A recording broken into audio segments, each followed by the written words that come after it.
Imagine sitting alone in a quiet room, the walls closing in, your thoughts screaming louder than any noise outside. The fear starts creeping in, the same fear you try to hide when everyone else is around. What if you're not enough? What if no one ever truly sees you? Chapter 1. The silent weight of loneliness. Loneliness is a heavy, invisible burden. Many of us have felt it, the kind that seeps in even in a crowded room, when laughter surrounds you, but your chest feels hollow. You scroll through social media and see your peers achieving milestones, promotions, engagements, vacations. And there you are, sitting on your couch, questioning why your life doesn't measure up. It's not just a fleeting sadness, it's a creeping sense of inadequacy. Psychologist John Cacioppo, in his book Loneliness, Human Nature and the Need for Social Connection, points out that loneliness isn't just emotional, it's biological.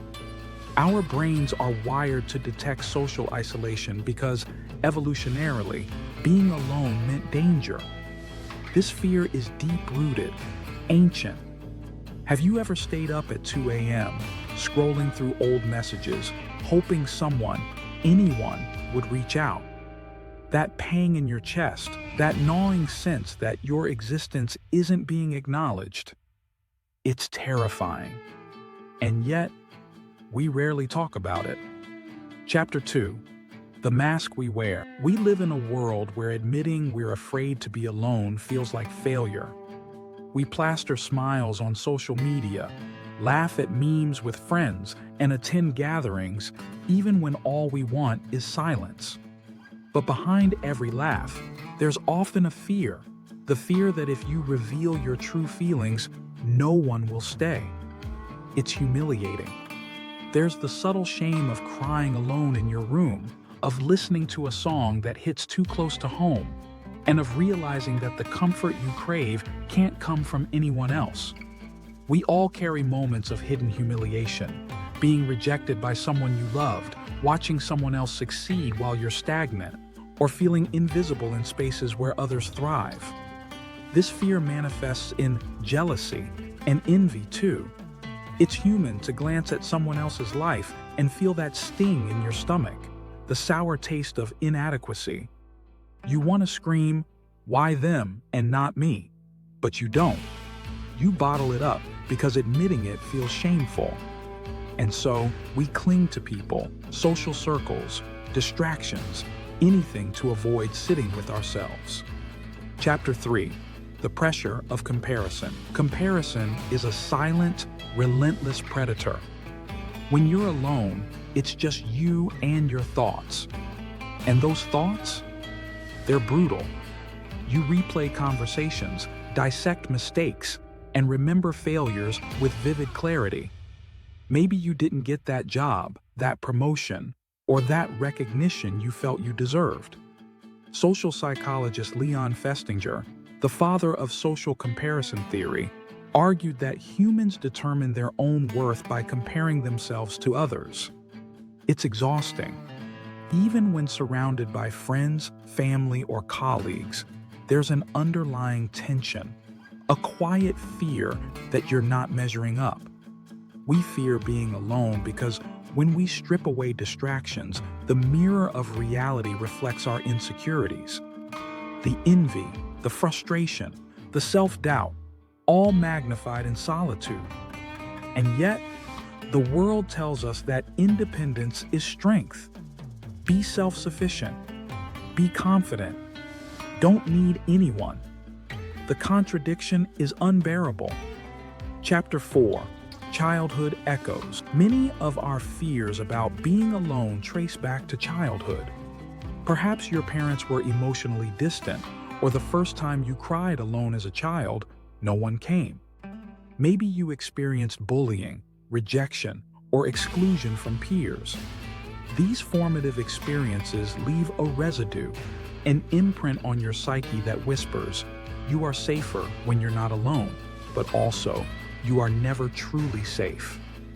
Brené Brown, in The Gifts of Imperfection, emphasizes that vulnerability is the birthplace of connection, but we're terrified to be vulnerable.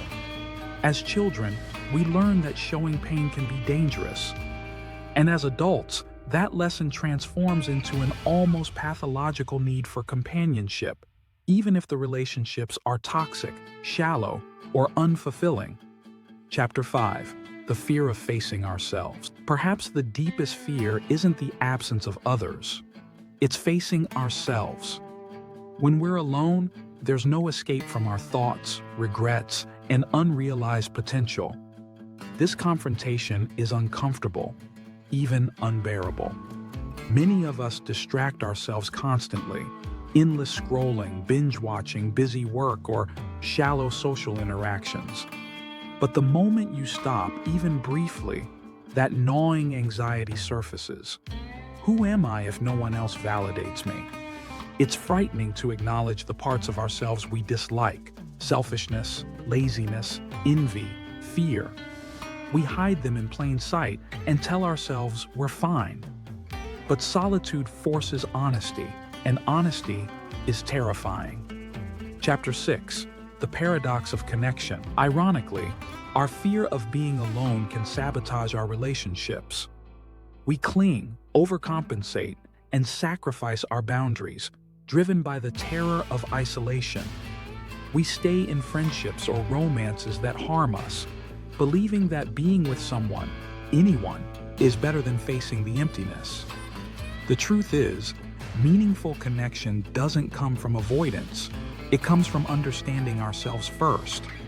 The more comfortable you are alone, the healthier your connections can be. But reaching that stage is painful, messy, and fraught with self-doubt. It requires facing the envy, humiliation, and despair we often bury deep within. Chapter 7. Embracing the uncomfortable. The first step toward freedom from this fear is acknowledgement. Sit with it. Name it. Cry if you must. Journaling, therapy, or quiet reflection can help process these emotions. When we accept that discomfort is part of being human, we gain power. We begin to realize that our value isn't defined by who is around or what we achieve. We can find contentment in our own company, without masks, without comparison, without fear of judgment. It doesn't happen overnight. It's a journey full of setbacks, self-recrimination, and doubt. But each moment of courage, each time you face your reflection without flinching, chips away at the chains of fear. Chapter 8. Why we fear. Being alone. Ultimately, our fear of being alone is a fear of vulnerability, of honesty, of confronting the raw, messy truth of our inner lives. It's a reflection of our longing for acceptance, safety, and validation, needs wired into us since the dawn of humanity. We fear being alone because solitude amplifies our inner life, and our inner life can be terrifying. But within that fear lies growth, insight, and authenticity. Loneliness isn't just something to survive. It's a mirror, a teacher, and if we listen carefully, a doorway to self-understanding. What did you think of this video? If this video resonated with you, consider subscribing and take a look at what we're exploring next.